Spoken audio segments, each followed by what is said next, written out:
उस लकड़ी के टुकड़े से उसने एक लड़का बनाया।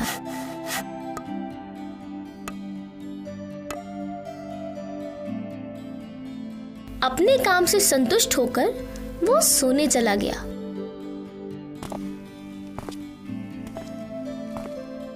अगली सुबह जब वो सोकर उठा, उसने पाया कि लकड़ी से बना हुआ लड़का जिंदा हो गया है। अरे, मुझे अपनी आंखों पे यकीन नहीं हो रहा है। अरे, तुम तो जिंदा हो चुके हो। जिंदा? कौन, मैं? ये कहना सही होगा कि तुम मेरे छोटे बच्चे हो। तुम्हारा नाम रखता हूँ पिनोकियो।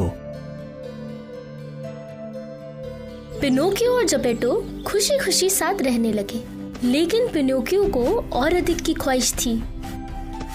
पापा, मैं सचमुच का बच्चा बनना चाहता हूँ और स्कूल जाना चाहता हूँ। मैं सचमुच का बच्चा नहीं बना सकता तुम्हें, लेकिन मैं तुम्हें स्कूल जरूर भेज सकता हूँ।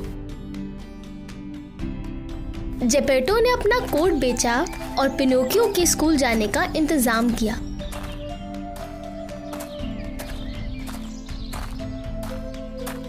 सभी लोग उस लकड़ी के बच्चे को देखकर चौंक जाते थे, लेकिन ऐसा नहीं था कि हर कोई उसके लिए अच्छा सोचे।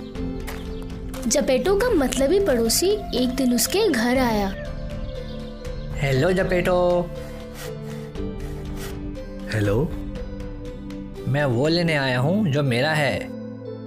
क्या मतलब है तुम्हारा? वो लड़का पिनोकियो वो मेरा है। ये बिल्कुल झूठ है। मैंने खुद उसे बनाया है। हाँ, उसी लकड़ी से ना जो सड़क पर पड़ा हुआ मिला था तुम्हें, वो लकड़ी मेरी थी।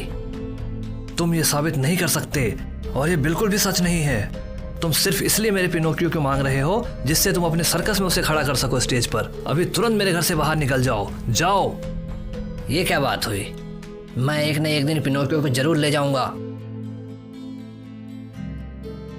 सिर्फ यही एक दिक्कत नहीं थी जो जपेटो झेल रहा था। मैं असली लड़का बनना चाहता हूँ।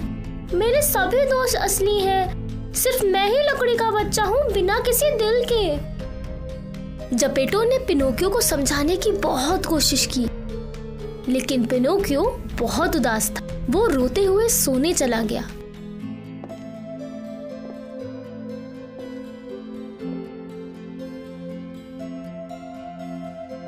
एक परी उधर से गुजर रही थी। उसने सारी बातें सुनी थी। ये बच्चा स्वार्थी है। जब तक ये मदद नहीं करेगा दूसरों की, तब तक इसे दिल नहीं मिलेगा।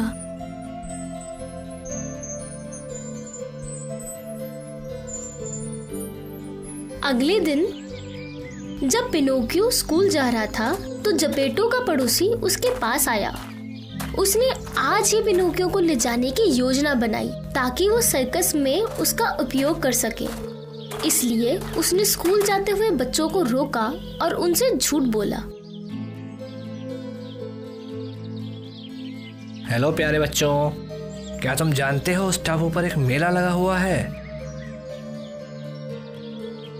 ये बहुत ही मजेदार मेला है। आज तक इस इलाके में ऐसा मेला कभी नहीं लगा। तुम लोगों को वहाँ जरूर जाना चाहिए। वो बच्चे टापू पर लगे उस मेले के बारे में सुनकर बहुत उत्सुक हुए। उन्होंने स्कूल को छोड़कर मेले में जाने की योजना बनाई।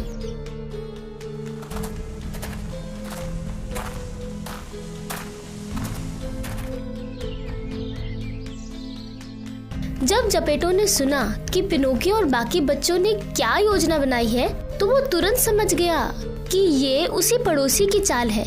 वो फटाफट उन बच्चों को बचाने टापू की तरफ गया।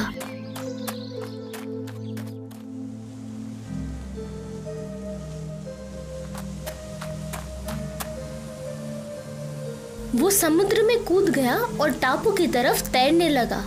पिनोकियो, मैं आ रहा हूँ तुम्हारे पास। इससे पहले कि जपेटो उस टापू पर पहुंच पाता, एक व्हेल मछली ने उसे निगल लिया। जब पिनोकियो ने ये देखा तो वो तुरंत जपेटो को बचाने पानी में कूद गया। पापा, पापा, मैं आपको बचाऊंगा। जब पिनोकियो समुद्र में कूदा तुरंत ही व्हेल मछली ने उसे भी निगल लिया।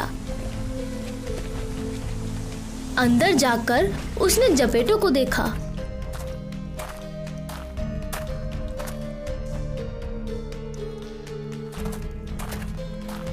दोनों ने मिलकर व्हेल मछली के अंदर गुदगुदी करनी शुरू की।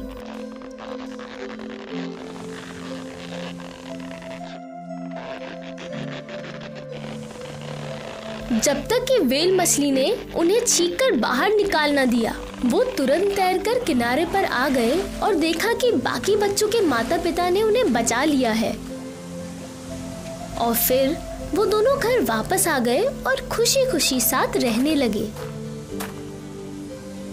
उस रात जब पिनोकियो सो रहा था, परी उसके घर आई। इसने दूसरों की देखभाल करना सीख लिया है। अब ये असली दिल वाला बच्चा बन गया है।